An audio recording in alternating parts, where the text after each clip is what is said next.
అరవింద్ గారు అంటే well planned. ఒక మాట మాట్లాడినా దాని వెనకాల ఎంతో చాలా ఆచితూచి మాట్లాడతారు.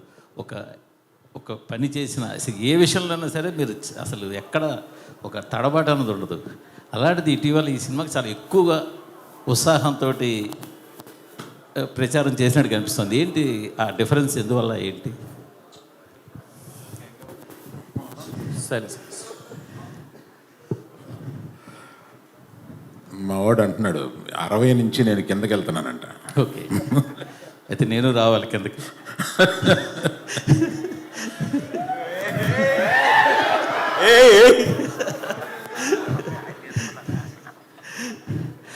కాదు సార్, అంటే మీకు అర్థమైందా మిమ్మల్ని వేసుకున్నారు? అది మాకు కాదు సార్, మాకు ప్రతి ప్రెస్ మీట్లో మామూలే అది. అది మాకు కావాలి, మీకు కొత్తగానే కాదు సార్. మొన్న సరే డ్యాన్స్ చేయడము, సినిమాకి ఎక్కువ చెప్పడం అంతా బాగుంది. కంటిన్యూ 2 సార్లు కొంచెం మాట గబుక్కుని పడిందేమో మీ నోట పొరపాటున, అది ఎక్కువ సోషల్ మీడియాలో ట్రోలింగ్ వైరల్ అవుతుంది. అది మీకు గమనించారా? మీ దృష్టికి వచ్చిందా? బాగా గమనించానండి. మరి దానికి మీ కామెంట్? అంటే నో కామెంట్స్. అంటే కాదు, తడబాట పొరపాట మామూలుగా ఒరిజినల్గా మీకు చెప్పి నో కామెంట్స్.